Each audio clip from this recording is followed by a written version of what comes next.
So today we've kind of been talking about acids, bases, different reactions. You heard of baking powder, baking soda. So we're going to go a little bit more in depth and learn about the difference between the two. So in baking we can use either or. Really, some people would think that they're the same, but they're not. Our first go for it is baking powder, and we're going to make some muffins. We're going to make some chocolate chip muffins. Who's in favor of that? I am. Okay. So in our baking powder here, there's two main chemicals that are in it. We have the sodium bicarbonate, and then they also put an additive of a weak solid acid. They might use cream of tartar or tartaric acid, something along those lines that meet FDA regulations.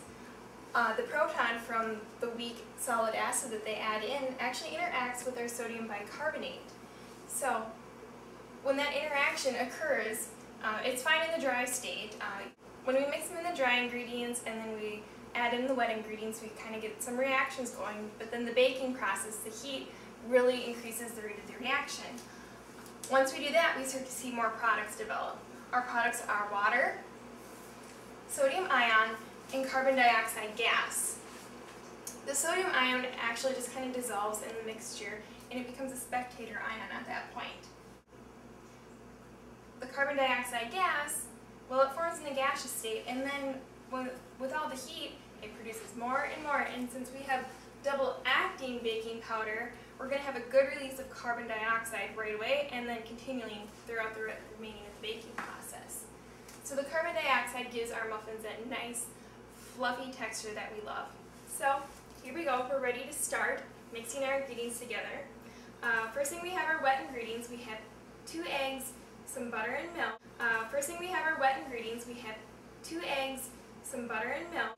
Then we have our dry ingredients. We have flour, brown sugar, white sugar, and then a little bit of salt, and then our chocolate chips, and then the spotlight ingredient today, baking powder.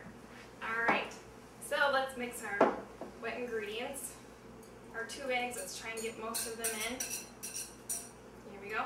Give that a little whisk, try and get things going in there. Alright, now we're ready to mix our dry ingredients here. Our flour, sugar, salt, ingredient of the hour, baking powder. Let's try and get them all in there. Come and play, let's make some carbon dioxide. Okay, let's give this a nice stir also. Try and get those ingredients. We're ready for the wet ingredients. I think it helps to kind of make a little concave indent in there. Give our wet ingredients a place to go. Here they go. Alright. So what do you think is happening right now? Well, I think that as soon as we start mixing and get these ingredients going, we're actually going to start producing some carbon dioxide gas. Just a little bit. Not all of it though. We have that double acting baking powder. Alright. Alright, it looks good. What do you think? Alright. Who's in favor of chocolate chips? Here we go. It's about 12 ounces. Quite a bit, but I guess it's okay if you're a chocolate lover. There we go. Just a few more mixes.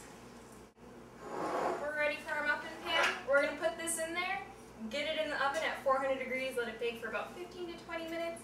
We'll check back and it looks like our chocolate chip muffins are actually almost ready to be done here. So let's get ready to pull them out. Ooh, those look good. Lightly golden on top. Alright. So we'll let them cool and then we'll move them to the rack. What do you notice about these muffins? Well, they look like they've risen nicely. They have a nice color. The outside is slightly caramelized from the sugar. And I guess we'll just have to compare that with our muffins made from the sodium or the baking soda and see if there's anything that we can notice.